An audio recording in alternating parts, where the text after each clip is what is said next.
महाराज जी के साप्ताहिक कथा संस्करण में आप सभी भक्तों का स्वागत है। आशा करता हूँ आप लोग सब अच्छे स्वास्थ्य में होंगे और अपना जीवन महाराज जी के विचारों में और महाराज जी के मार्गदर्शन में बिता रहे होंगे। आज हम लोग बात करेंगे महाराज जी की दो लघु कथाओं के बारे में। इन दोनों कथाओं से शायद हमको ये पता चलता है कि एक तो महाराज जी की दूरदर्शिता और जैसा हम लोग करते हैं वैसा हमको फल मिलता है। पहली कहानी है कि एक पुलिस अधिकारी थे जो कि उन्होंने पूरे एक ज़िले को अपने एक तरह से अपने आतंक के साए में लिया हुआ था और बहुत ज़्यादा वो लोगों के साथ जाति करते, उन्हें मारते पीटते और अपना खौफ बना रखा था। और एक बार वो किसी कारणवश महाराज जी से मिले और महाराज जी से बात करते वक्त उन्होंने काफ़ी अभद्र भाषा का प्रयोग किया और उनका जो आचरण था वो सही नहीं था।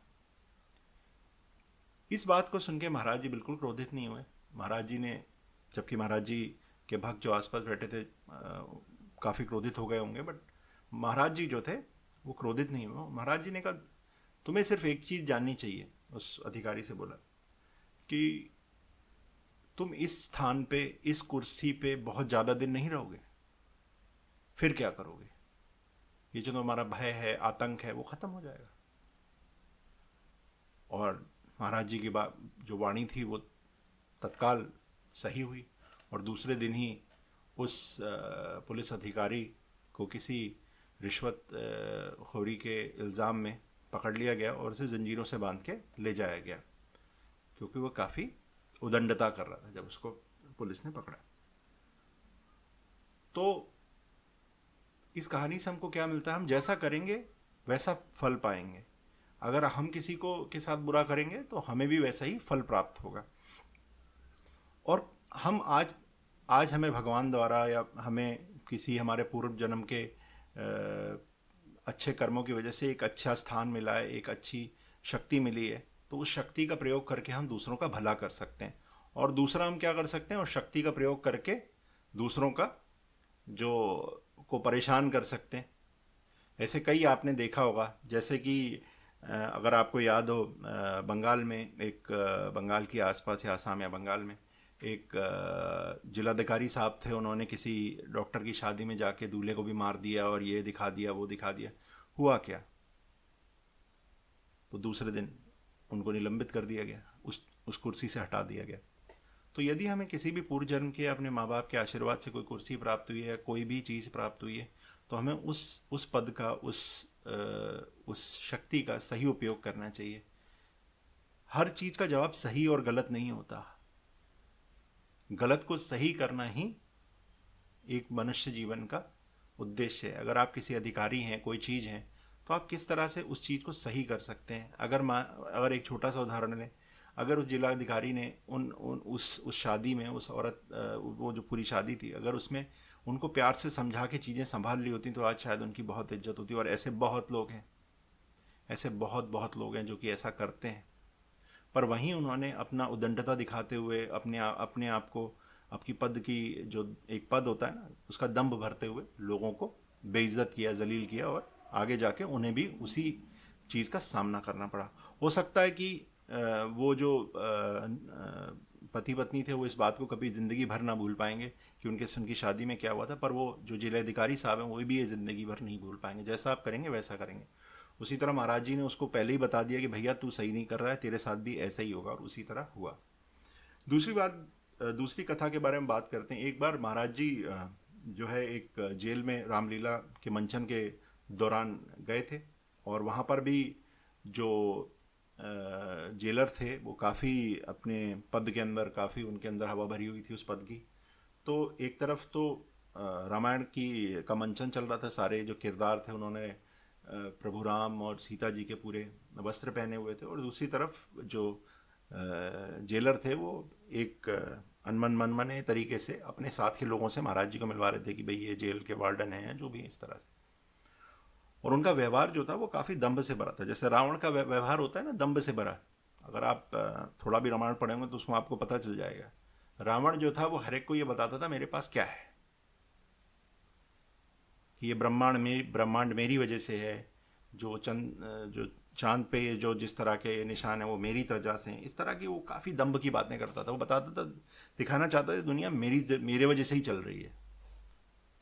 और हुआ क्या बाद में, वो एक उसकी ये सब चीज़ें उसको कालांतर तक में आज तक भी उसको एक बुराई का प्रतीक माना जाता है। तो खैर आगे क्या होता है, महाराज जी को मिलवा रहे थे और सुपरिटेंडेंट साहब को लग रहा था कि भैया, जेलर साहब को लग रहा था कि भैया मैं बहुत बड़ा आदमी हूँ, तो ऐसी महात्मा आए हैं, इनको मिलवाते हैं।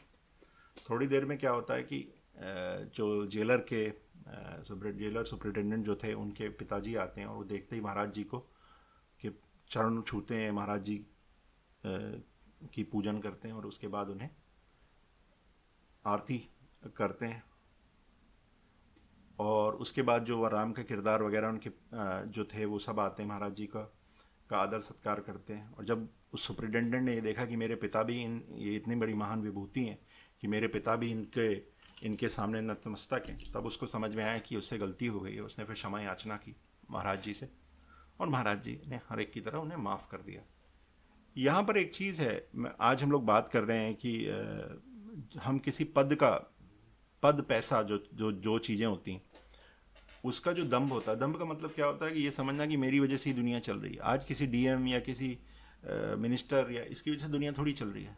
दुनिया तो चल रही है जो ऊपर वाला ने हमें कृपा की है, जो हमने अपने कर्म किए हैं। अगर मान लीजिए आप सही हैं तो आप सही हैं, आप गलत हैं तो आप गलत हैं। अगर आप किसी पद पे बैठे हैं तो आप ये देखिए उस पद पे रहते हुए किस तरह से आप लोगों का भला कर सकते हैं। और शायद जब आप ये सोचेंगे तो आप और बड़े पद पे पहुंचेंगे। जैसे आपकी एक बड़ी जिम्मेदारी है, अगर आप कहीं बैठे, मैंने ऐसे कई लोगों को देखा, जब कोई गरीब गिरफ्तार उनसे मिलने आता है तो उनसे मिलते नहीं हैं, उनकी बेइज्जती करते हैं। ऐसा आपको कई जगह देखने को मिलेगा किसी कार्यालयों में। अगर आप किसी जगह अधिकारी हैं तो जो भी आपके पास मिल रहे हैं तो समान दृष्टि से देखिए।